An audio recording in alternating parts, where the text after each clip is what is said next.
Hello and welcome to day 335 of the Orthodox Study Bible in 1 Year podcast. Today we'll be reading from the Lamentations of Jeremiah, chapter 1, the Proverbs of Solomon, chapter 26, verses 24 through 29, and 2 Peter, chapter 2. Let us begin with the Lamentations of Jeremiah, chapter 1. Now it came to pass that after Israel was taken captive and Jerusalem became desolate, Jeremiah sat weeping, and he lamented this song of grief over Jerusalem and said, How does the city now sit alone, she who was full of people? She has become like a widow, she who was multiplied among the nations, she who was ruling among the countries. She has become subject to tribute. She weeps bitterly in the night. She sheds tears on her cheeks. Yet among all her lovers there is no one who comforts her.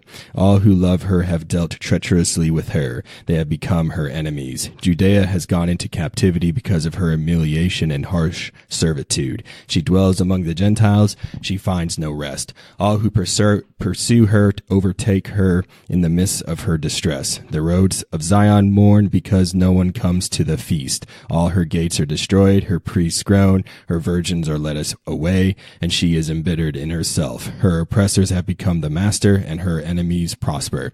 For the Lord humbled her because of the greatness of her ungodliness. Her infants have gone into captivity in the presence of the oppressor. From the daughter of Zion, all her beauty has departed. Her princes have become like rams that find no pasture, and they journey in weakness before the face of the pursuer. Jerusalem remembers her days of humiliation and rejection. She remembers all her objects of desire, what she had in days of old, when her people fell into the hand of the oppressor, when there was no one to help her. When her enemies saw this, they laughed at her deportation. Jerusalem sinned grievously. Therefore she became a storm-tossed sea. All who glorified her have humiliated her, for they saw her shameful acts, and indeed she groans and turns away. Her uncleanness is at her feet. She did not remember her last things, and she lowered her boasting tone. There is no one who comforts her. O Lord, behold my humiliation, for the enemy has been exalted. The oppressor has spread his hand over all the objects of her desire, for she sees the Gentiles entering her sanctuary, those whom you commanded not to enter your church. All her people groan and seek for bread. They gave the objects of their desire for food to stay alive. O Lord, behold and have regard for me, for I am treated shamefully. All you who pass by, do not turn away and see if there is any pain like my pain which has happened to me. The Lord who spoke by me humiliated me in the day of his fierce anger. From his lofty place he sent fire and brought it into my bones. He spread a net for my feet and turned me back. He caused me to perish and to be in great pain all the day. He kept watch on my profane acts. They are entangled together with my hands. They come up about my neck. My strength weakens, for the Lord has caused my hands to be in pain. I shall be unable to stand. The Lord drove off all my mighty ones from my midst. He summoned an appointed time against me to crush my chosen men. The Lord trod a winepress for the virgin daughter of Judah, and for these I weep. My eyes pour down tears, for he who comforts me and restores my soul is gone far from me. My children have perished because the enemy has prevailed. Zion has spread out her hands, but there is no one who comforts her. The Lord commanded concerning Jacob, his oppressors are around him, and Jerusalem has become an unclean woman in their midst.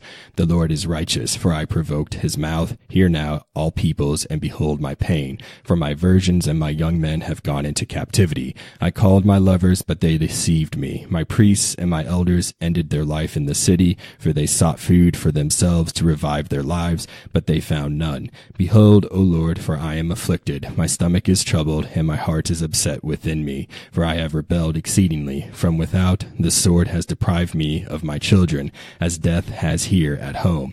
Hear now, because I groan. There is no one who comforts me. All my enemies heard of my calamities, and they rejoiced, because you brought it about. You brought on the day you set the appointed time, for they have become like me. So let all their evil come before your face, and do to them as they did to me concerning all my sins. My groaning is great, and my heart is grieved.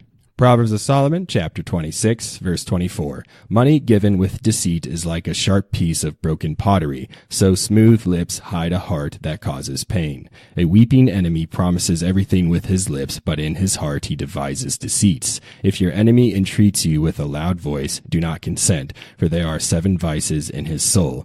He who hides enmity contrives deceit, but being well known in the assemblies, he exposes his own sins. He who digs a pit for his neighbor shall fall into it, and he who rolls a stone rolls it upon himself. A lying tongue hates the truth, and an unguarded mouth causes confusion.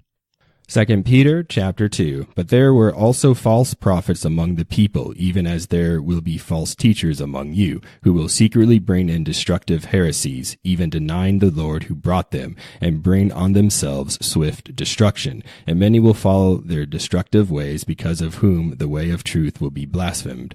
By covetousness they will exploit you with deceptive words. For a long time their judgment has not been idle, and their destruction does not slumber. For if God did not spare the angels who sinned, but cast them down to hell and delivered them into chains of darkness to be reserved for judgment, and did not spare the ancient world, but saved Noah, one of 8 people, a preacher of righteousness, bringing in the flood on the world of the ungodly, and turning the cities of Sodom and Gomorrah into ashes, condemned them to destruction, making them an example to those who afterward would live ungodly, and delivered righteous Lot, who was oppressed by the filthy conduct of the wicked. For that righteous man, dwelling among them, tormented his righteous soul from day to day by seeing and hearing their lawless deeds. Then the Lord knows how to deliver the godly out of temptations, and to reserve the unjust under punishment for the day of judgment, and especially those who walk according to the flesh, in the lust of uncleanness, and despise authority. They are presumptuous, self-willed. They are not afraid to speak evil of dignitaries, whereas angels, who are greater in power and might, do not bring a reviling accusation against them before the Lord. But these, like natural brute beasts made to be caught and destroyed, speak evil of the things they do not understand, and will utterly perish in their own corruption, and will receive the wages of unrighteousness as those who count it pleasure to carouse in the daytime. They are spots and blemishes, carousing in their own deceptions while they feast with you, having eyes full of adultery, and that cannot cease from sin. Enticing unstable souls. They have a heart trained in covetous practices, and are accursed children. They have forsaken the right way and gone astray, following the way of Balaam the son of Beor, who loved the wages of unrighteousness. But he was rebuked for his iniquity. A dumb donkey speaking with a man's voice restrained the madness of the prophet. These are wells without water, clouds carried by a tempest, for whom is reserved the blackness of darkness forever. For when they speak great swelling words of emptiness, they allure through the lusts of the flesh, through lewdness, the ones who have actually escaped from those who live in error. While they promise them liberty, they themselves are slaves of corruption. For by whom a person is overcome, by him also he is brought into bondage. For if, after they have escaped the pollutions of the world through the knowledge of the Lord and Savior Jesus Christ, they are again entangled in them and overcome, the latter end is worse for them than the beginning. For it would have been better for them not to have known the way of righteousness, than having known it, to turn from the holy commandment delivered to them. But it has happened to them according to the true proverb, a dog returns to his own vomit, and a sow having washed to her wallowing in the mire. Thank you for joining me on day 335 of the Orthodox Study Bible in 1 Year podcast. Tune in next time for day 336.